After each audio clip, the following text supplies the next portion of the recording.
Salam, hər vaxtınız xeyir olsun. Xoş gördük əziz izləyicilərim, əziz sosial şəbəkə izləyiciləri. Dünən bir video çəkdim, dinşünas, ilahiyyatçı Elşad Mirinin haqqında. Yetərincə baxış sayı oldu, insanlar şərhlər yazdılar, hamısını oxumuşam. Orada bir şərh mənim çox diqqətimi çəkdi.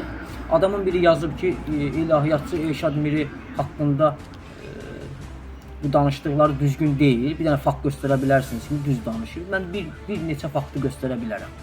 Elşad Mirini tanımamışdan öncə insanlarımız cəhalət içində, xurafat, mührimat içində batıb getmişdi. Yəni bu faktdır. Elşad Miri gəldi və İslamı doğru və düzgün insanlara təbliğ elədi. Gözəl, necə deyərlər, insanları ayırtdı da bir sözlə. Başa düşürsünüz.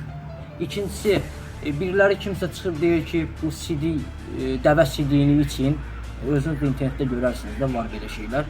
Dəvə sidiyini için bəs sağalacaqsınız, şəfa tapacaqsınız. Bəyəm onlar bir özləri içsinlər, görə şəfa tapırlar. Belə bu cür insanları ifşa elədi.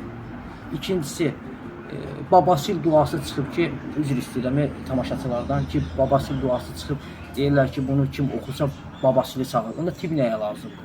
Hələ bundan sonra gedən dua oxuyayım, necə deyərlər, yaralarımız sağalsın da yəni. Yəni bu cür belə təfəkkürdə insanlar var. Bunu qazanc mənbəyi əldə edirlər, bu dindən istifadə edirlər. İslam dini pak və təmiz, gözəl bir dindir.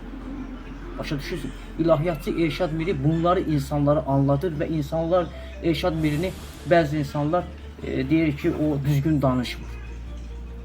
İfşa edir bu cür insanları ki, bax doğru yol budur, İslamın yolu budur, haqq yolu budur. Üçüncüsü də onu da deyim ki, biriləri də deyir ki, bu duanı oxu, evdə otur, boş bekar, işləmə, eləmə, bunu oxu, pul gələcək.